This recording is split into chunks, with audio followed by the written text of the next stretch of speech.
नाजरीन, अस्सलाम वालेकुम व रहमतुल्लाहि व बरकातुहू। मैं हूँ सफ़र हुसैन और आप देख रहे हैं एसआर हुसैन नॉलेज।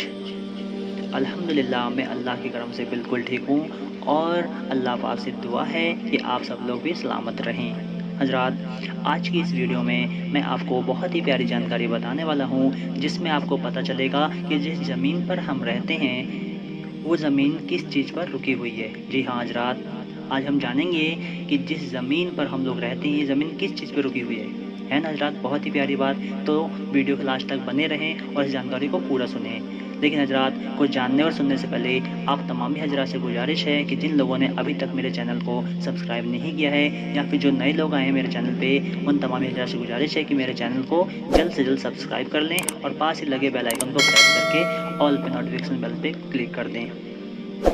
हज़रात, अल्लाह तबारक ताला ने जैसे 7 आसमान बनाए हैं वैसे ही 7 ज़मीन भी बनी हैं। लेकिन क्या जानते हैं हम कि ये सातों ज़मीन किस चीज़ पे रुकी हुई है? आइए हज़रात, इस बात को पूरी तफसील से जानते हैं। हज़रात, सबसे पहले सातों ज़मीन के नीचे क्या है वो समझ लें।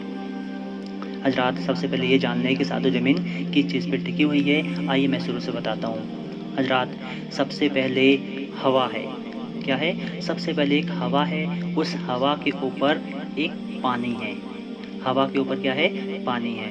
और पानी के अंदर एक मछली है, जिस मछली का नाम अल्लाह तबारक ताला ने लोतिया रखा है। जी हाँ हज़रात, उस मछली का नाम लोतिया है। उस मछली के पीठ पर एक पत्थर रखा है। उस मछली की पीठ पर एक पत्थर रखा है और उस पत्थर के ऊपर एक बैल खड़ा है। जी हाँ हज़रात, उस पत्थर के ऊपर एक बैल खड़ा है और उस बैल के 12,000 सींग हैं। जी हाँ हज़रात, आपने सही सुना।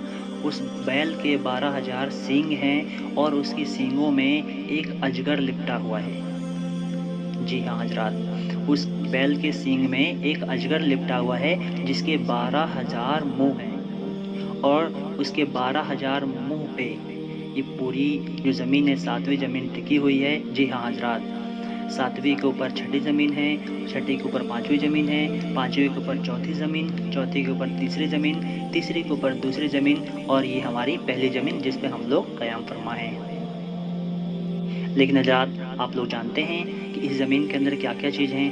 अगर नहीं जानते हैं तो आप गौर से सुनिए। हज़रात, सबसे पहले जिस ज़मीन पर हम लोग रहते हैं ये पहली ज़मीन है, जिस पर हम और तमाम जानवर और अल्लाह की तमाम जितनी मखलूक पैदा हुई हैं यहाँ पर रहती हैं। और हज़रात, दूसरी ज़मीन के अंदर सिर्फ़ और सिर्फ पानी है। क्या है? सिर्फ़ और सिर्फ पानी है और कीड़े-मकोड़े हैं। और हज़रात, तीसरी ज़मीन के अंदर ऐसी मखलूक हैं कि जिनका शरीर तो इंसानों की तरह है, लेकिन उनके मुँह जानवरों जैसे हैं, कुत्ते जैसे हैं, बिल्लियों जैसे हैं, जिनको हज़रात हम और आप एलियन के नाम से जानते हैं। जी हाँ हज़रात, जिनको हम और आप एलियन कहते हैं, वो तीसरी ज़मीन के अंदर ही रहते हैं। जी हाँ हज़रात, जब अल्लाह की मर्ज़ी होती है तो कभी-कभी वो अपनी ज़मीन पर वापस आ जाते हैं, यहाँ ऊपर।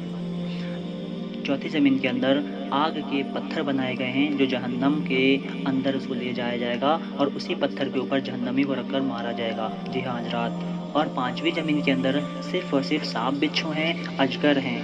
जी हाँ हज़रात, जो कब्र के लिए तैयार किए गए हैं, कब्र के अज़ाब के लिए तैयार किए गए हैं। हज़रात, देखिए अल्लाह पाक ने कितनी चीज़ें तैयार कर रखी हैं और उसके बावजूद भी हमें अल्लाह का खौफ नहीं होता। हज़रात, अल्लाह से डरें और अपने कब्र में जाने से पहले अपने अमाल का जायज़ा लें और नेकियों का पलड़ा भारी करें, नेकियों में ज़्यादती करें, बुराइयों से बचें। हज़रात, रही बात छठी ज़मीन की, तो छठी ज़मीन के अंदर तमाम काफ़िरों की रूहें जाती हैं। जी हज़रात, जो काफ़िर जितने भी काफ़िर मरते हैं उन तमाम की रूहें छठी ज़मीन के अंदर जाती हैं और आखिरी और सातवीं ज़मीन के अंदर शैतान और उसका लश्कर रहता है। जी हाँ हज़रात, तो सातों ज़मीन के अंदर क्या-क्या चीज़ हैं आज हमने जान लिया। तो हज़रात, इतनी प्यारी जानकारी के लिए एक लाइक तो बनता है, तो मेरे इस वीडियो को लाइक कर दें और इस जानकारी को ज़्यादा से ज़्यादा शेयर करें।